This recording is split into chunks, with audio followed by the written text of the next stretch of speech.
കുപ്പിക്കത്തുള്ള ബസ്തുബിനെ പോലെ കാണാം ഞാനൂടെ കൽഭകമെന്നോ പറ. അതായത് കുപ്പിക്കത്തുള്ള വസ്തുവിനെ കാണുന്നത് പോലെ നിങ്ങളുടെ കൽഭകത്തിനകത്തുള്ള ബയറിനകത്തുള്ള വസ്തുവിനെ ഞങ്ങൾ ഔലിയാപ്പാപ്പാര് കാണും. കണ്ട മൗഗിളി ചലച്ചി സത്യം. അന്റെ കല്യാണം കഴിഞ്ഞിട്ട് 10 കൊല്ലം കഴിഞ്ഞ് നിലച്ച് പറഞ്ഞതേ ഇതുവരെ കുട്ടികളുമായിട്ടില്ലല്ലേ?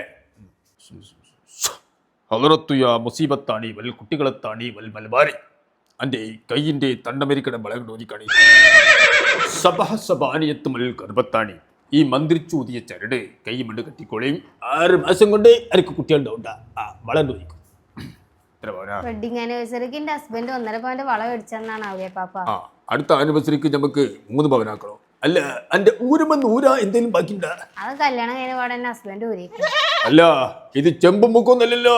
അയ്യപ്പന്റെ സ്വർണ്ണപ്പാളി വരെ ചെമ്പാക്കണ കാലാണ്. പിന്നെയാണോ നമ്മൾ ഔലിയാപ്പാപ്പാരെ പറ്റിക്കാൻ പാട്? കുപ്പിക്കുള്ളിലെ വസ്തുക്കളെ കാണുന്ന പോലെ ഞങ്ങളെ കൽബിന്റെ ഉള്ളിലും വയറിന്റെ ഉള്ളിലും കാണുന്ന ഈ ഔലിയാപ്പാപ്പാനെ ചെമ്പും മുക്കും തന്ന് പറ്റിക്കാൻ പറ്റോ?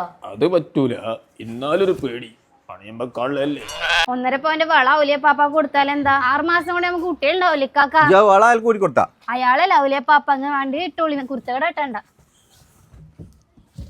എല്ലാ ഇത് വിൽക്കാനാണോ? അല്ല തൽക്കാലോ പണയം വെച്ചാൽ മതി. ഇത് ആരെ വളന്നാ പറഞ്ഞത്? നമ്മുടെ ബീബി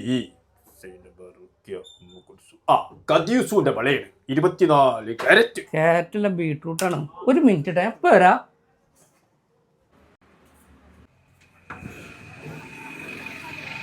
ഹലോ പോലീസ് സ്റ്റേഷൻ.